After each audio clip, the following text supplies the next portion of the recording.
ওম শ্রী গণেশায় নমঃ। জয় মা ষষ্ঠী। বন্ধুরা, আজ ৩ এপ্রিল ২০ চৈত্র, বৃহস্পতিবার। আশা করি আপনারা ঈশ্বরের কৃপায় সুস্থ আছেন। আজকের দিনে বাংলার ঘরে ঘরে পালিত হচ্ছে মা অশোক ষষ্ঠীর ব্রত। অশোক ষষ্ঠী কখনো চৈত্র মাসে পড়ে, আবার কখনো বৈশাখ মাসেও পড়ে। যেমন গত বছর অশোক ষষ্ঠী পড়েছিল পয়লা বৈশাখের দিনে। আসলে বাসন্তী পূজার সময় যে শুক্লপক্ষ আসে, সেই শুক্লপক্ষের ষষ্ঠী তিথিতে অশোক ষষ্ঠী পালন করা হয়। এই বছর অশোক ষষ্ঠী পালিত হবে আজ বৃহস্পতিবার। তিথি থাকবে রাত ৯টা ৪১ পর্যন্ত। আজকের দিনে দুটি নিয়ম অবশ্যই মানতে হয়। প্রথমত, এই দিন অন্ন গ্রহণ করা চলে না। অন্নের পরিবর্তে আটা, ময়দা বা সাবু খেয়ে থাকতে হয় ব্রতকারীকে। আর দ্বিতীয়ত, মা ষষ্ঠীকে এই দিন পূজা দিয়ে ৬টা অশোক ফুলের কুঁড়ি, ৬টা মুগ কলাই এবং দই একসাথে মেখে জল দিয়ে গিলে খেতে হয়। এই ফলার দাঁতে কাটতে নেই। আজ এই শুভ দিনে যদি মা অশোক ষষ্ঠীর ব্রত আপনি রাখতে পারেন, তাহলে তা খুবই উত্তম।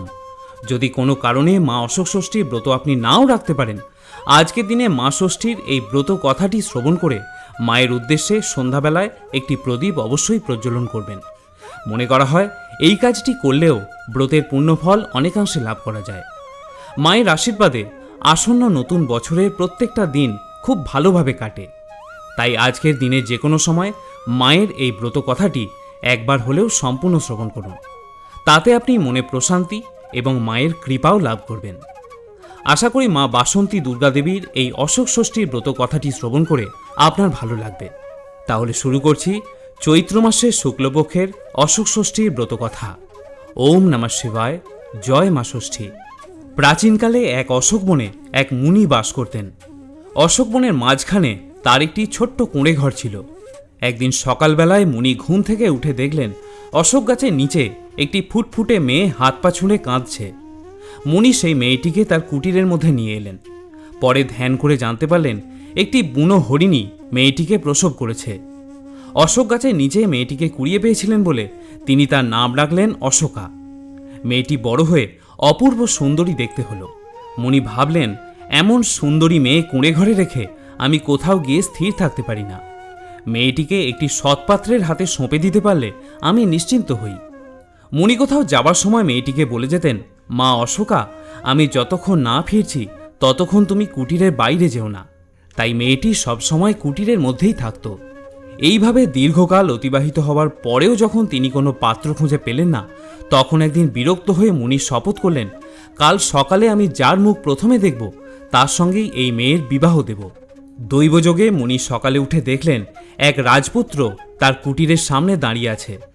মুনি তার পরিচয় জানতে চাইলে রাজপুত্র বললেন, আমি রাজার ছেলে, মৃগয়া করতে এসেছিলাম।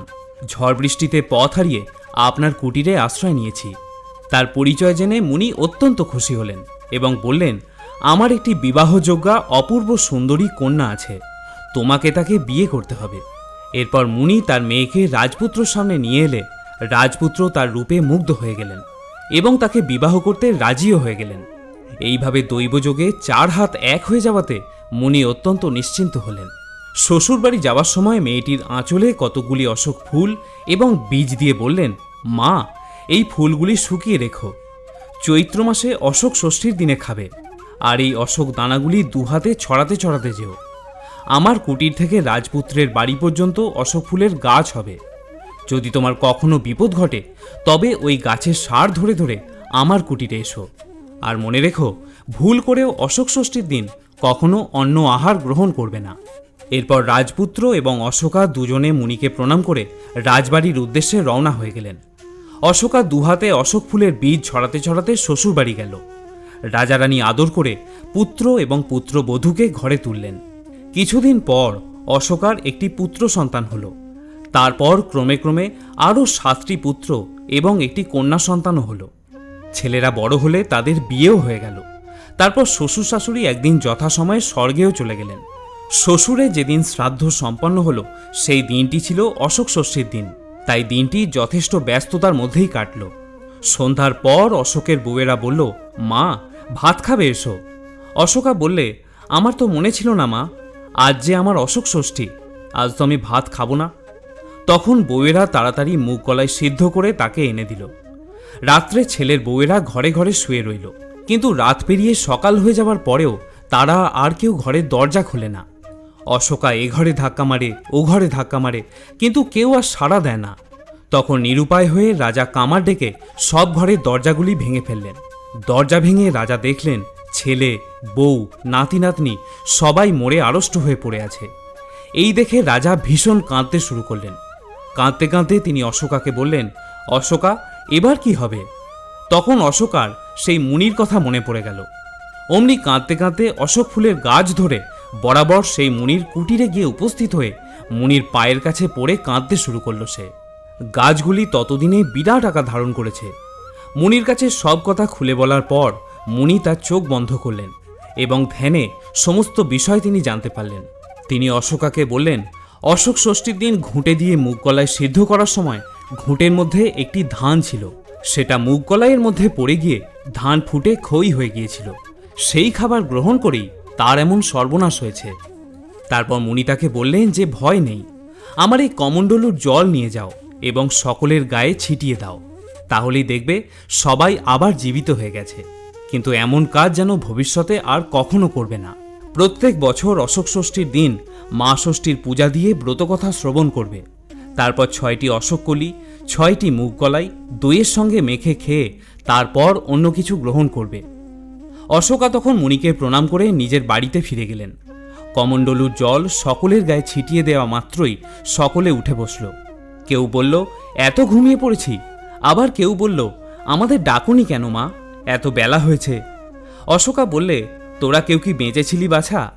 অশোক ষষ্ঠীর দিন মুগ কলাই সিদ্ধর সঙ্গে খই পড়েছিল, সেই মুগ সিদ্ধ খেয়ে আমার সর্বনাশ হয়েছিল। তোমরা যে সবাই মারা গিয়েছিলে। এখন থেকে তোমরা খুব সাবধানে অশোক ষষ্ঠীর ব্রত সম্পন্ন করো।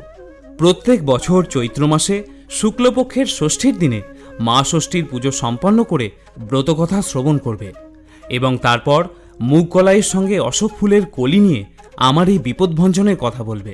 তাহলে আর কোনোদিন তোমরা জীবনে দুঃখ পাবে না। এরপর থেকে অশোকা ছেলে, বউ এবং নাতি নাতনিদের নিয়ে রাজার সঙ্গে সুখে স্বাচ্ছন্দ্যে ঘরকন্যা করতে লাগল। রাজা মা ষষ্ঠীর এই আশ্চর্য মাহাত্ম্য দেখে তার রাজ্যের সমস্ত প্রজাদের এই অশোক ষষ্ঠীর ব্রত করাতে লাগলেন।